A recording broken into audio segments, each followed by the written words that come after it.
Welcome to the latest episode of Five on the Floor on the Five Reasons Sports Network. Thanks for joining us on your favorite podcast app. We're on Podbean, Spotify, Google Podcasts, Apple Podcasts. We're also on Dash Radio on their Nothing But Net channel every single weeknight at 7 p.m. Also, check out Five Reasons YouTube. Make sure you hit the like and subscribe buttons. Get Dono Daily every single day. On Monday at 8 o'clock, we're going to have a special fundraiser for the Jack Nicklaus Children's Hospital, basically in response to what Eric Spoelstra has been going through with his family. We want to make sure that we get donations to worthy children. And so what we're going to do here is give all the proceeds from the super chat there on the channel to that charity. So make sure you check it out 8 o'clock on Five Reasons YouTube. Also check out fivereasonsports.com. Make sure you spell that one out. And check out the great sponsors of the Five Reasons Sports Network. You still can get in on prize picks even when the NBA season, NHL season's not going. You can play MLB, NFL futures, and everything else. Use the code 5, F-I-V-E, at prizepicks.com or download it from the Google Play Store or the App Store. And also 25% off all of your premium CBD with our other code 5RSN. That's the number 5RSN at therapistpreferred.com. That's therapistpreferred.com. 25% off with the code 5RSN. And now, today's episode. Down the Biscayne. Yikes. Five on the floor, ride for my dogs. Where here's the thing, you can check the score. Hustle hard, couple scars, wearing bubble frauds. Just like Butler said, you in trouble, y'all. Kept the floor playing, got it all banned. Y'all seen the block, stop with one hand. And Pat, we trust, it's power, have the guts. We're here to bring the heat, y'all can hang it up. Welcome to Five on the Floor, a daily insider show on the Miami Heat and the NBA, featuring Ethan Skolnick, Greg Sylvander, and Alex Toledo, plus others from the Five Reasons Sports Network. All right, Ethan Skolnick back on Five on the Floor. Here's today's floor plan. We got everybody here for a Sunday episode, which are probably going to drop a little bit sooner than usual because we know it's been a while. Greg Sylvander, you can follow him at Greg Sylvander. Alex Toledo, you can follow him at Tropical Blanket. And Brady Hawk at Brady Hawk 305. And so what we're going to do today is kind of a follow-up to the episode that we did about would it be the worst thing for the Heat to run it back? And what I'm going to do today is kind of lay out for you where the organization stands at this point, because I did a little digging over the weekend, got some information. I don't know that these are aggregatable reports or anything like that. It's just kind of giving you an overview of where they are. And some of it is going to counter a little bit of what I said on the last episode, because the last episode was heard. And not that they had huge problems with what I said, but there were some distinctions in terms of the way that I went about things. So I'm going to start here.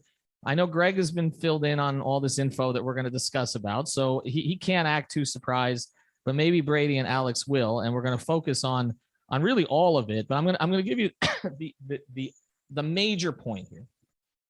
I said on the last episode that the Heat may be forced to run it back because they don't want to run it back. And what I meant by that was if they had wanted to flip, say, Duncan Robinson in a first-round pick and get a power forward right now and basically take themselves out, because they need every pick they can. If they're going to be in the running for Durant and Mitchell, take themselves out of it, they could, okay? They could make a move like that, and that would pretty much be it. And this delay, waiting for Durant or Mitchell to kind of force their way out of a place, or the Jazz or Nets to be reasonable about their expectations. Because I was told again this weekend that the Nets want the largest package in history in exchange for Kevin Durant. Okay. And so the teams are all just kind of in a standstill because that's not going to happen. Okay. If they wanted to make a move like that, they could. And so my point was, again, that they may be forced to ultimately run it back because they may not be able to make a move like that later on, potentially, because you don't know who's going to be available. And so basically by waiting during this period of time, they may end up running it back with a slightly worse team, at least on paper.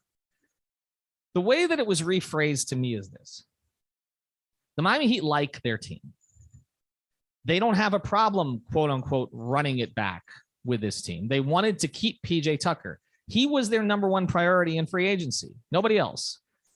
When I've spoken to people inside the organization, they said, we kept looking at that free agent list and we kept looking at it like it was going to somehow get better. It didn't get better. And so we basically made a decision. We were going to try to keep PJ Tucker. They didn't. They wanted to. He decided to leave in part because they didn't want to hamstring themselves by being hard capped by giving him that third year. What he ended up ultimately making wasn't that much different. Okay. than what he would have gotten with Miami. So they didn't want to put themselves into that position, but he was their priority. Okay. And as I've said here on the podcast prior, PJ Tucker has gotten the second largest package of any player to change teams so far this offseason, because DeAndre Ayton didn't end up changing teams. It's Jalen Brunson and it's PJ Tucker. And so that's what they wanted to do, bring back PJ Tucker and then kind of see what was going to happen. Now, of course, a lot of things have changed. Kevin Durant asked for trade. We know that. Donovan Mitchell's status became a little bit more tenuous in Utah, although he still has not forced his way out anywhere, even after the Rudy Gobert trade. The Rudy Gobert trade happened, but as it was put to me, the difference between what the Nets are looking for and what Minnesota got is Minnesota didn't give up any core players. So essentially, Minnesota, yes, they traded a lot of their future with all those draft picks, and it seems like a crazy haul. But they kept Anthony Edwards. They kept Karl Anthony Towns. They kept D'Angelo Russell. They even kept, McDaniels, okay, the young forward. They kept everything. That's not what the Nets are looking for. The Nets are looking for picks and a haul, but also you're going to have to move players, significant players. And so it came back to me in this sense. When you traded previously, like for Shaq, okay, in 2004, you traded Lamar Odom and Caron Butler, who were arguably your second and third best players or second and third most promising players, but you didn't trade your best, right? You still had Udonis Haslem. You still had Eddie Jones. You still had guys that you could put around that group. The problem with trading for Kevin Durant right now, and I'll get back to my original point here, is that essentially trading for Kevin Durant leaves you with not a whole lot except Kevin Durant and maybe Jimmy Butler and what, if you have to include Bam. And some of these other teams are faced with the same thing. If you have to include a Scotty Barnes, if you have to include a Brandon Ingram, okay, what are you actually left with? Because the Nets want all of it. They want picks because they were not planning on this, right? The Nets didn't go into this offseason planning to trade, certainly not KD, maybe Kyrie, but certainly not KD. So this is kind of off the cuff. So when I've asked, okay, what do the Nets want to be in? And people in the league aren't sure, except that they want everything. Because even if they get players, they'll flip those players potentially for more picks if they're not going to try to stay competitive. Okay, so cycling back to all of this. The Miami Heat like their team. That's the way it was put to me. They are prepared to play differently if they have to. And that means maybe they don't end up getting a starting power forward, although I still think there's a strong chance of that, okay? But maybe it is more minutes for Caleb Martin, and maybe it is more minutes for Omar Yurtseven, or maybe it's Jimmy Butler more at the 4 and you get more of the shooters and the scorers on the floor with him. But I can tell you a couple of different things. One, the Miami Heat are going to tilt towards offense. They recognize that, we've said this before in the pod, but I got it clarified for me even more. They recognize they couldn't score at the end of the season. They're going to get more scorers on the floor, even if they're scorers who are already on the roster. Paging Victor Oladipo. Paging ways to get guys out there together. I think that if this team comes back virtually intact, the major push in training camp is going to be figuring out a way to get Oladipo, Butler, Herro, Lowry all on the floor in some way together. Spacing maybe be damned, but we'll see how that goes. But I was told again, they like their team. But when a generational player becomes available, you listen. There are 3 different stages, okay, of deals. All right. Done, dead, or live. The Miami Heat are live for Kevin Durant and Donovan Mitchell. They're live. It's not done and it's not dead. So people who are waiting for us to kind of give them more information, they are waiting on those teams to basically move. It was described to me as a big game of chicken that the Heat are involved in with others. They're going to take calls. And here's the reason they're going to take calls, and they're going to continue to explore this. Okay. Pat Riley has never walked into anybody's office at 601 Biscayne and said, I love our team, don't do anything. Never. Not in 25 years. Not with a big 3, not with any other team. When a generational player becomes available, you are going to explore it. And so to sum up, before I go to Greg on this, where they're at is essentially waiting. It could be a wait until the start of the season. It could be a take this team into the start of the season and then deal with it towards the trade deadline. But they are prepared to go into the season with this team that they like, with nominal changes from here, and give opportunities to some of the guys that haven't gotten opportunities before, maybe in this particular role. They like Caleb Martin a lot. They looked at the free agent list and they decided we don't like anybody else more than him for that particular contract slot. That's why they paid him. That's why they brought him back. They think he can fill a PJ Tucker role. Not all the time. There are some in the organization who think that Omer playing next to Bam is something that should be seriously explored. I have a guess about who one of those people may be. Okay. There are people in the organization who think that they should play bigger. Eric Spoelstra also, though, is someone who knows how to play smaller. And so there may be ways to get, say, Jimmy Butler at the 4 and get, say, Vic and Lowry and Herro and others together out there. Gabe.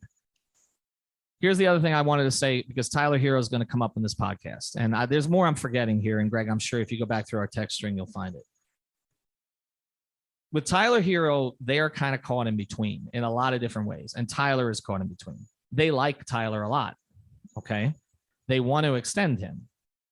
Extending him takes them out of these negotiations for guys like, Durant and Mitchell. So they're caught in between that way. I've been told there is no set contract figure right now. I know that's been reported in some places. They're close. It's not, we know what the general area is going to be in the 100 to 110 range, but I was told it's not set as of this point. But when I talked about, okay, what are the issues with Tyler? Is it the contract? Is it the possibility of a trade? Is it the starting or not starting? I was told the starting or not starting is not an issue. That Tyler Herro's here, he's going to be the likely starter at the 2-guard spot, which is what he wants. Okay. And that means Victor Oladipo is likely going to be your 6th man with Gabe Vincent and others, Max Strus potentially. And you're looking at Max or Duncan, in that spot, if at sort of a backup small forward, if Duncan is still here. But as far as Tyler goes, here's the other reason he's in the middle and why his name kind of gets thrown in all the time. Teams don't ask for your best player unless he asks out. Okay. So nobody's in there asking for Jimmy Butler right now. Just like nobody asked for Dwayne Wade for years. They ask for your 2nd or 3rd best player, right? The one they think they can get. So Tyler is always going to be in that conversation while he's here. And the Heat are, they're cognizant of the fact that this is going to be a distraction if this team goes into the season like this, that especially when you're talking about a national name like Durant and the national media. But the way that was put to me was players tend to be more understanding if they're being thrown into a conversation for a generational player than if they're being discussed in a bunch of lateral moves every single day. But the difference between this and the Harden situation is, and we've reported this many times, the Heat came out and denied the Harden thing, yes, to protect their players. This was before the previous season with Houston, but also because Houston didn't want what Miami was offering. Like those reports were off, okay? They didn't really want what they were offering. And James Harden is not Kevin Durant. That's the other part. But here's the biggest thing, okay? I was told, yes, we're Kevin Durant. We're live. We will always be live. Okay? So the Heat are not going to come out and say publicly, we're not in conversations for Kevin Durant. And I've told you that on this podcast. I've said we have not heard that from Miami. In fact, they've been relatively open about their interests because they're not going to treat you like you're stupid. Okay? They're in the conversation for Kevin Durant. But they also think there's a chance that Kevin Durant could be taken into the season by the Brooklyn Nets, or that thing could be patched up. They don't have control over the marriage or the divorce between the Nets and Kevin Durant because nobody was expecting this. So anyway, I'm sure I've missed some stuff, but the key point here is that they say, at least, that they are comfortable taking this team into the season, and they always were comfortable with it. And something else could emerge prior to the trading deadline or maybe prior to the season. They're not desperate to change their team. But are they going to look at a top 5 player in the NBA who's been a top 5 player in his era? Yes. Because Pat Riley's in charge and because they're not stupid. That's basically where it's at. Greg. Okay, so first off, let's initially acknowledge that Ethan is in his bag and back on his game, rejuvenated. I don't know if this is like, like Dwayne when he had those final moments down the stretch of his career. Not that you're at the end of your career or anything, and he was pulling out all the stops. Ethan is in that mode right now with the beginning of these podcasts. So let's first acknowledge that. Thank you. You set the table with a lot of information. Something you didn't mention that I thought was really great in terms of a direct quote that came from your source close to the organization that I thought was really cool. And bear with me as I find it. It's really important. It was, people ask, who's your second or your third guy? Sometimes it's uncomfortable. We feel like we got five. You guys always say 5 on the floor, right? We can find 5. I think that that's an interesting approach in terms of that. They're kind of looking at this as positionless as ever right now. And that I would venture to guess Caleb Martin slots in right now at the 4. As you look at at what they have right now, they're really lucky that it's Kevin Durant and not lesser players that were out there, because he's right. She's right. Whoever that source is right. Like, if it's a lesser known player, you would have guys get up in their feelings. Kevin Durant, people understand why they're involved in those kind of talks. I think that the season, as it goes on, if there's any losing that gets involved, that does change things. Playing differently really intrigues me. I'm interested to see if Yurt gets some extended minutes next to Bam. If Jimmy at the 4, as he starts to age, do they start to gear him toward that position as maybe where he ends up in the latter stages of his career? Obviously, he's been playing a third of his minutes there the last 3 years. So let's see where that goes, right? So they're saying all the right things, but ultimately, I don't know. Yeah, they can go a month. They can go through Christmas. They can maybe even get to February, but they can't get through this whole season with this situation up in the front court. So ultimately, that's going to have to get addressed. I see why they wouldn't use an asset now while the Kevin Durant stuff is live, as they mentioned. I like to hear that it's live, but I just think that it's a situation where Heat fans are going to need to be patient, because this may end up where they don't solve that front court situation until the Durant stuff is resolved, and it may take into training camp. So let's get into it from that perspective, Alex. If they take this team into training camp, we have talked about the teams that we believe have passed them, okay? Somewhat during this offseason. Boston, Milwaukee, potentially Philadelphia, which I know you don't want to mention. If they take this team into training camp, what they're basically saying is, when we traded for Shaq, we didn't know that Udonis Haslem could be a starting power forward. And then he became our starting power forward for the better part of a decade. So I guess if there are people inside the organization who really like Caleb Martin at the 4 or really like Omer, okay, and they still have Dedmon there as protection, but I think it's more about elevating and developing Omer at this stage. I mean, are you comfortable with that? Well, I agree with what Leif was saying there in terms of, like, I think they have enough to go into the early part of the season, mid-season. I mean, perhaps the whole season. It's just not, I think, the best option if you're actually trying to compete with the best teams in the Eastern Conference. Like, they might still be able to, have good games against those teams. But when you're just talking about matchups, size advantages, the Heat go back to being really small, right? Even if, because look, the thing is now, I said on the last podcast, they have a hole at the 4. And you mentioned that they might not be desperate to make a trade for 4. Completely understandable at this point, because you don't want to throw in any of those assets that you're potentially going to throw on the table for Durant. But the thing with me is, like, I guess they're going to try to see in training camp who is most deserving of getting playing time between Jovic, between Haywood Highsmith.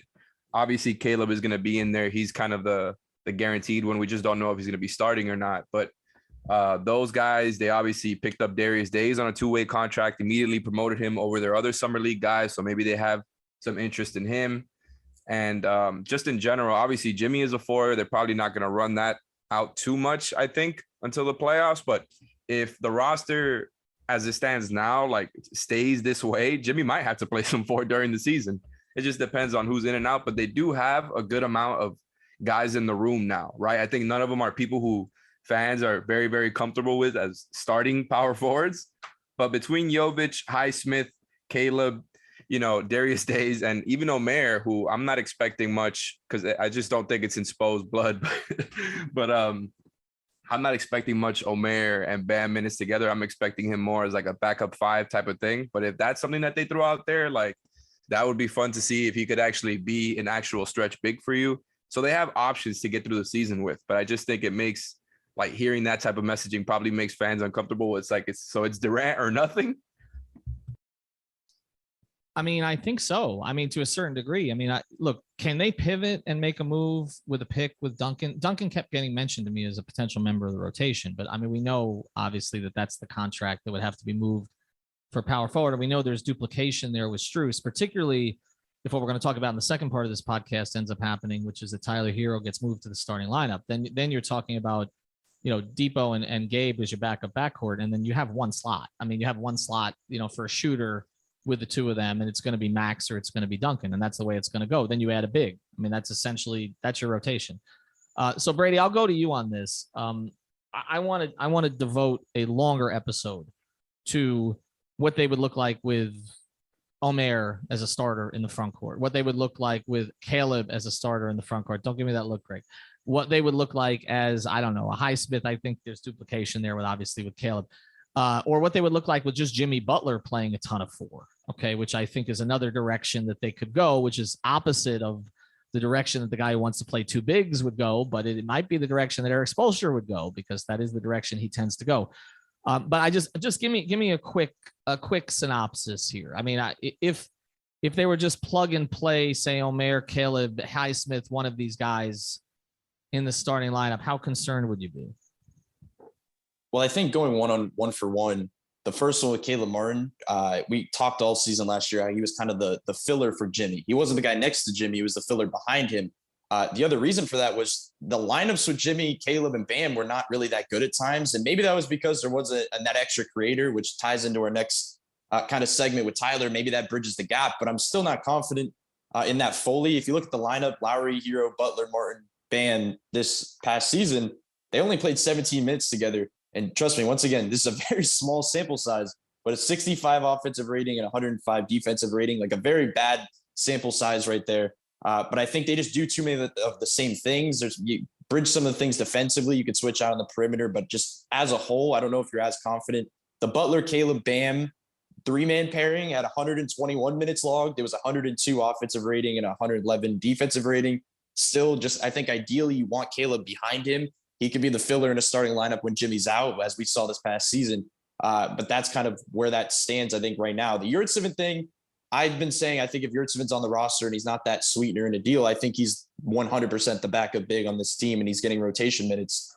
When you start talking about him next to Bam and playing bigger, my thing is that this past season for Yurtseven, he was playing a lot in a role like Dedmon. And if he's going to play next to Bam, he has to be more in a role like Myers Leonard. Like that's the difference maker here. If you're talking about playing next to Bam, if you're talking about a guy, he was shooting some threes in summer league, but when he was utilized during the regular season, those slots, which he was really good in those parts of the season, he wasn't a pick and pop guy that was stretching out to above the break too much. He was a guy that was playing inside, kind of like Dedmon was at that time. So for it to work with Bam, that's going to be necessary. You'd have to have him be able to stretch from above the break and really trust that. And then talking about the Jimmy at the 4 stuff, it was interesting because you keep mentioning leaning offense over defense. And even if you think back to when they just drafted Jovic and I asked about him defensively, and it felt like they were basically saying in the draft, they were leaning offense over defense. The only way you can lean offense on this team is, for one, this is the same roster, just minus PJ. So it's not really like you're changing anything and leaning offense, but the way I guess you lean offense is you change lineups around. And the way to lean offense lineup wise is Jimmy Butler at the 4. Like that's the one way you do it. I feel like the most, even though it's kind of wild to say you want to put Jimmy at the 4, but most realistic way to do it is leaning full offense and maybe going to a lineup like Kyle, Tyler, Strus, Butler, and Bam. And that lineup actually, another very small sample size, was like 19 minutes, but it had 129 offensive rating and a 62 defensive rating, which is not going to last over a long period of time. But you could just see what can be utilized. I know people are worried about Jimmy at the 4 for a long pocket of time. I'll just say that I'm not worried about that. Like, that is not something that's on my mind that I'd be worried about. For one, Miami is a switching team. There's switch all over the place anyway.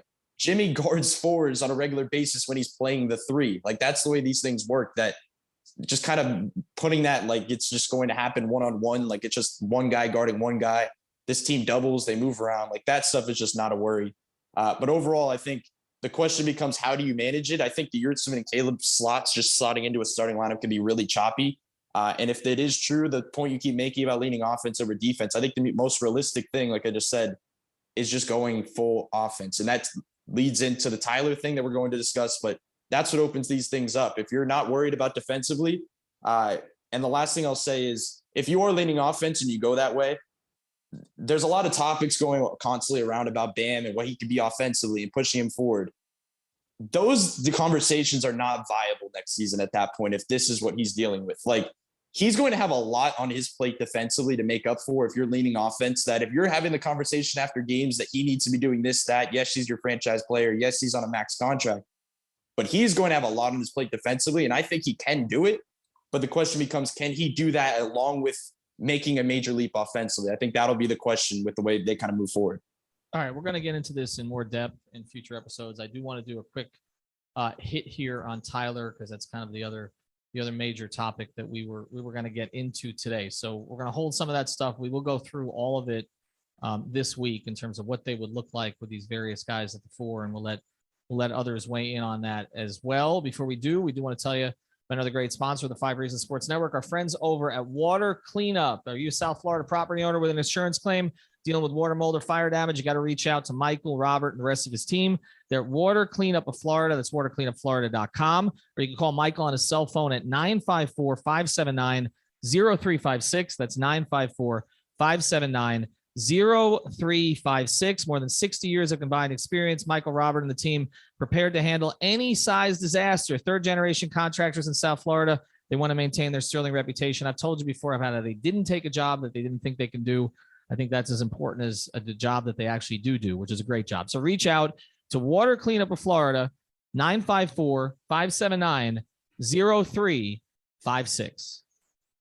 All right, let's get back to it, guys. Tyler Herro.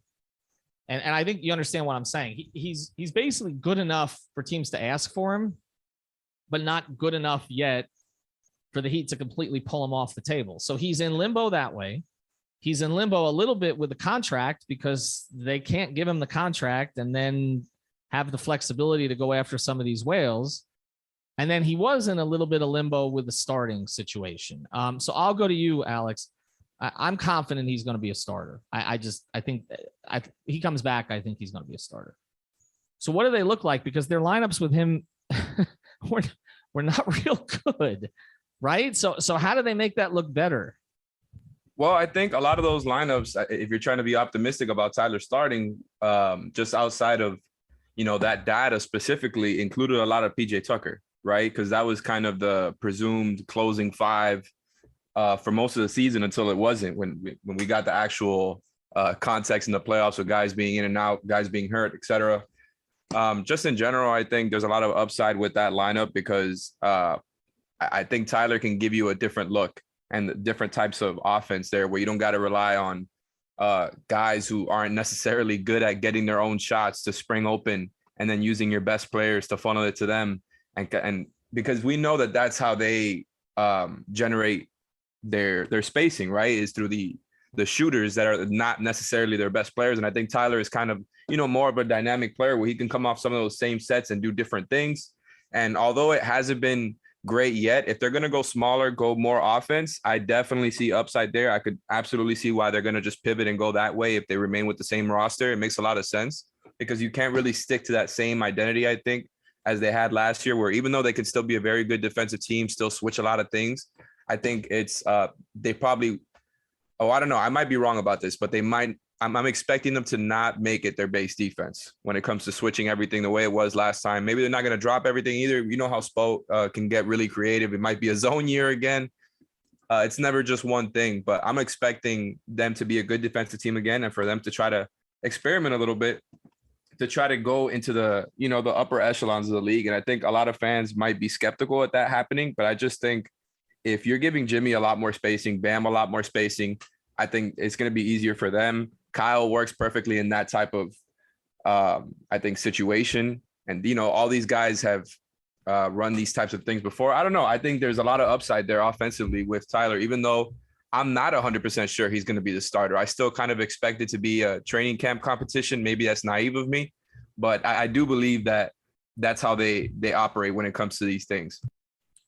Doesn't it, Brady, in some ways, it changes the bench, obviously taking the 6th man of the year off the bench. They needed his scoring last year, but I actually think in some ways it kind of evens the roster somewhat, particularly if you're going for an offensive tilt. But I feel like if you're going to play Vic and Gabe together, I think that's good. Like I feel like defensively, the two of them, we know they get after it. They both can handle.